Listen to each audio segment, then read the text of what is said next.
Terbongkar sudah strategi busuk kristenisasi. Salam, jumpa lagi bersama saya Togi Sigalingging dalam Kristen Menjawab.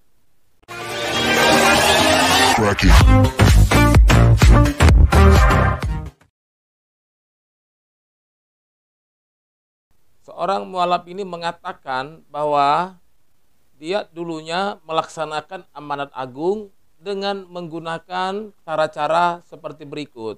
Yang pertama, dia memacari laki-laki yang bukan agama Kristen.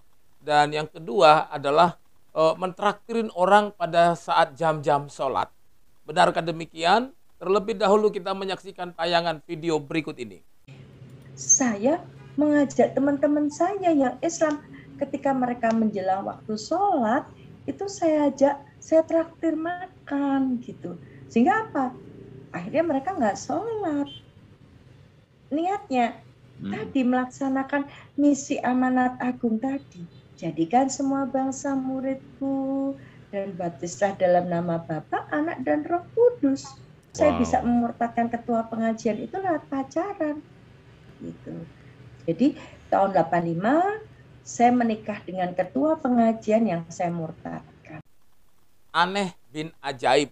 Itulah sesuatu yang kita katakan kepada ibu yang mengaku dulunya Kristen dan sekarang menjadi mualaf.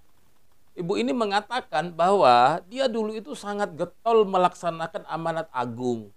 Dia melaksanakan amanat agung ini dengan cara mentraktirin orang-orang muslim yang sedang sholat supaya mereka lupa bahwa mereka itu harusnya sholat.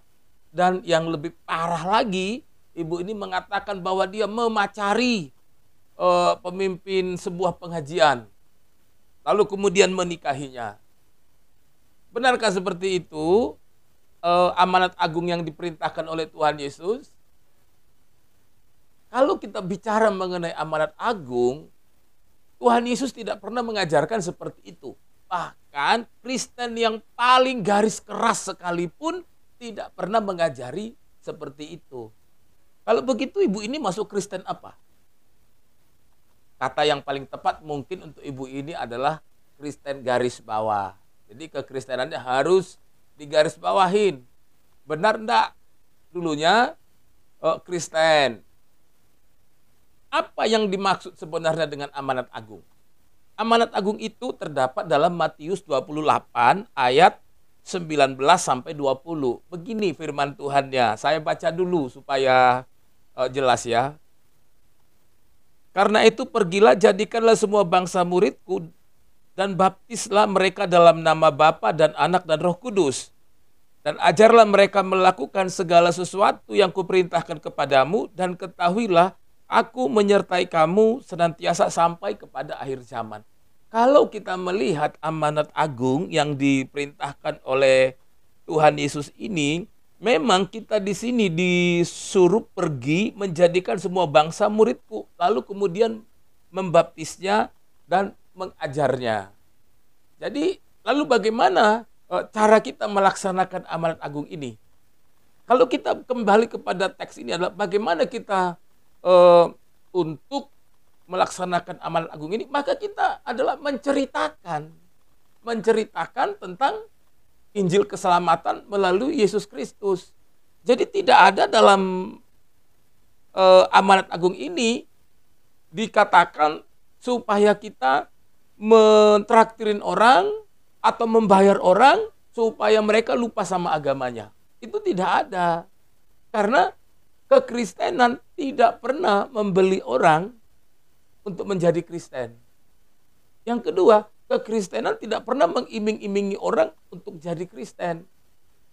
Jadi kalau Anda mengatakan untuk melaksanakan amanat agung, lalu kemudian Anda itu mentraktirin orang supaya lupa waktu sholat.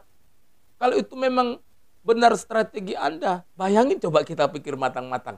Oke, di situ dia lupa sholat. Lalu kemudian dia pada saat pulang, kan pasti dia sholat juga.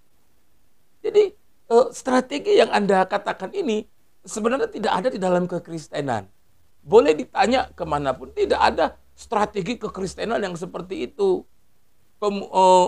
menghalang-halangi orang sholat, atau membuat orang lupa menjadi sholat, lalu kemudian mereka diharapkan menjadi pengikut Yesus. Tidak ada seperti itu. Karena orang menerima Yesus sebagai Tuhan dan Juru Selamatnya bukan karena dia lupa kepada agama sebelumnya, tetapi karena dengan sadar dia mau percaya dan terima Yesus sebagai Tuhan dan Juru Selamatnya.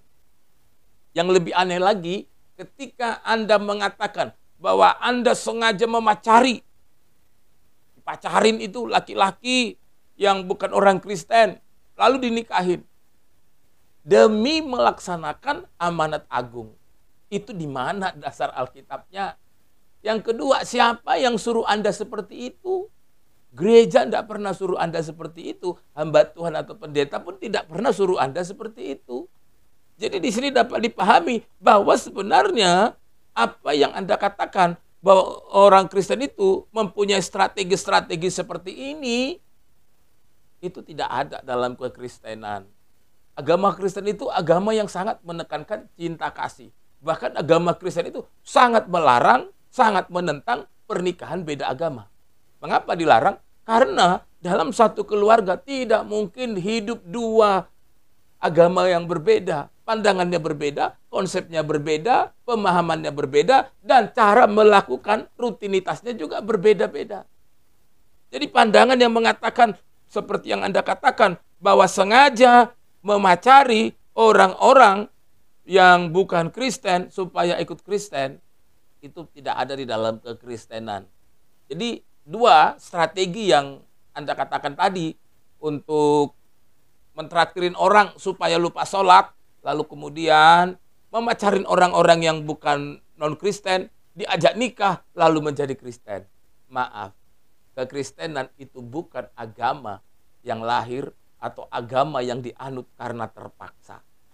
Karena menjadi Kristen itu adalah panggilan hati, bukan karena kebutuhan, dan bukan karena pernikahan. Salam, Tuhan Yesus memberkati.